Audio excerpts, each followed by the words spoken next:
Mr. Chairman, I really appreciate you holding this hearing today, and certainly believe it is critically important that we talk directly about the fact that government overreach and overburdensome regulation contributes to higher prices for Americans and also often worse outcomes.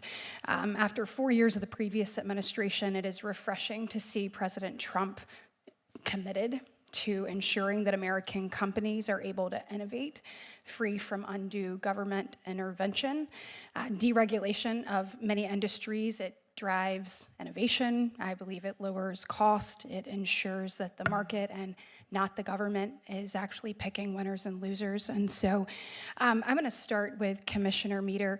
I want to address you with my first question. I know President Trump has instructed the FTC to investigate what anti-competitive regulations are actually undermining entrepreneurship and innovation here in America, and how both the administration and Congress can work together to actually unleash the American economy. So can you give us an update on that and let us know kind of what steps are being taken as a result of that executive order and how those efforts are going to ultimately help us have better outcomes and lower prices? Yes, Senator, of course, thank you. So the process is ongoing. FTC and DOJ have both received a large number of comments from people across the economy and across the country highlighting regulations that they believe are harming competition, that are preventing small businesses from entering and disrupting static markets. So we are actively reviewing those. One of the benefits I think both the Antitrust Division and the FTC bring is our vast experience enforcing the antitrust laws. And this is what we do on a daily basis, is evaluate how competition works in these markets. And so that's going to enable us to review these regulations to see how they might be unintentionally or unfortunately sometimes intentionally distorting competition in those markets. And then we can inform the agencies with recommendations to say, we think these regulations are problematic. Here are ways you might consider modifying or perhaps rescind them. But then we can also provide guidance to Congress so that you as the legislative body can take steps to remedy them if necessary. Thank you. So one of the things I want to talk to the whole panel about is healthcare cost. So when you look at those continue to skyrocket across our nation, whether it is PBM, scope of practice, generic drug manufacturing reforms. Americans are tired of paying more and getting less. And when it comes to healthcare, it is my belief that Americans deserve better. In my view, a massive part of the problem of our healthcare system is that the government refuses to get out of the way and let our healthcare providers adapt to ways to better serve their patients. And time again, I feel like the data shows that when the government deregulates various industries, innovation skyrockets and we do have better outcomes. So if we could just quickly go down the panel, what government regulation do you see that you believe contributes most to poor outcomes in our healthcare system, and what reforms could Congress adapt to ensure that our patients can receive and providers can actually provide quality, affordable care, particularly in rural and underserved communities? So we'll start with you and then just head down.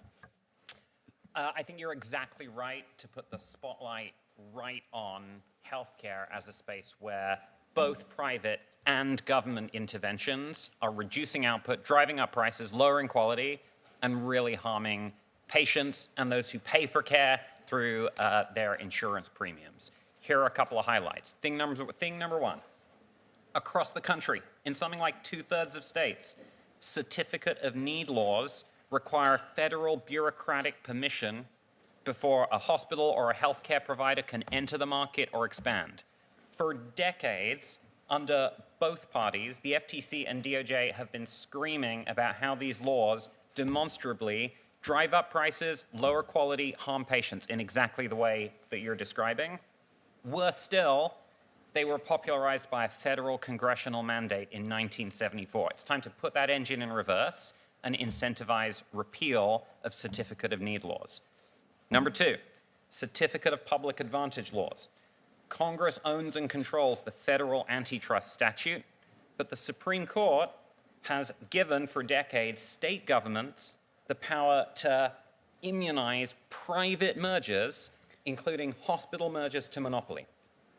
These certificates of public advantage, time and time again, work demonstrable harm on patients' access to healthcare and the prices they pay for it. And Congress should close that Professor loophole. Francis, I am so sorry, but I am almost out of time. So if we can quickly get to your third, so that Sure. if there, we will have to do like a lightning round if the chairman is so gracious to allow that. I can hit the third in one sentence. Right now, if you're a branded drug owner, you can throw a patent in the Orange Book without any review from the USPTO. We should let the PTO check that's not being abused. Thank you. Was it my running here that gets me this additional time? Listen, we've been playing fast and loose all afternoon. They're going to give you all my time, so go ahead. A bunch of us had planned for that 4 p.m. briefing this year, which apparently has been canceled, so we got more time. Thank you so much, Mr. Chairman. And I'll defer to my fellow panelists, but I'd like to come back if there's still time. But I'll let those with expertise in this area answer you.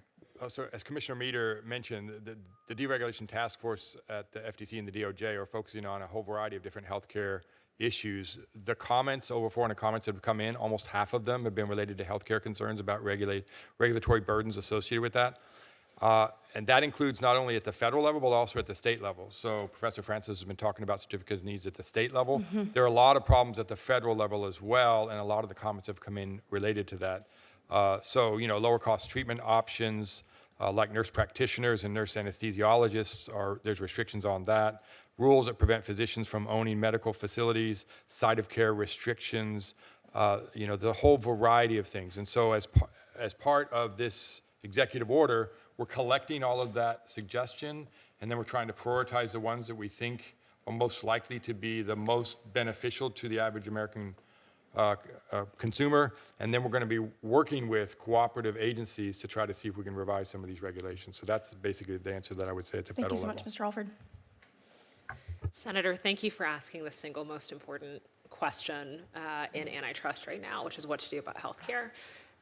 There is no bigger cyclone and convergence of private regulation by monopolies, bad public regulation, and the platformization of healthcare after years of unchecked mergers and serial acquisitions in this space.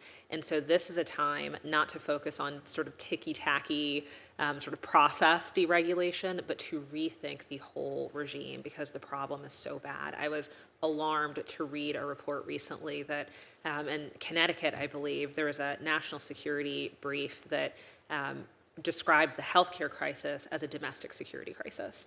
And so here we can do things like what we did in the Biden administration, which is make hearing aids available without prescriptions, and to our friends at the FTC sent warning letters to pharmaceutical companies to bring down the cost of inhalers and things like that.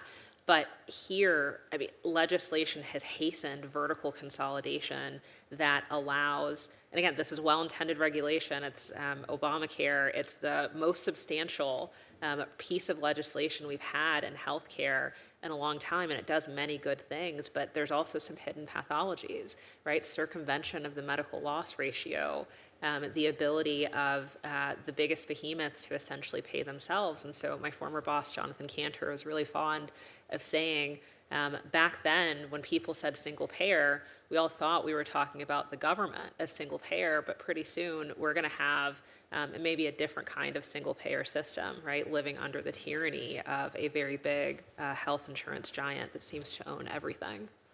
Mr. Chairman, I just want to lodge a complaint that the Democratic witness said the best question of the day was asked by a Republican senator. I mean, that is something that just should not be tolerated. Fair enough. Fair enough.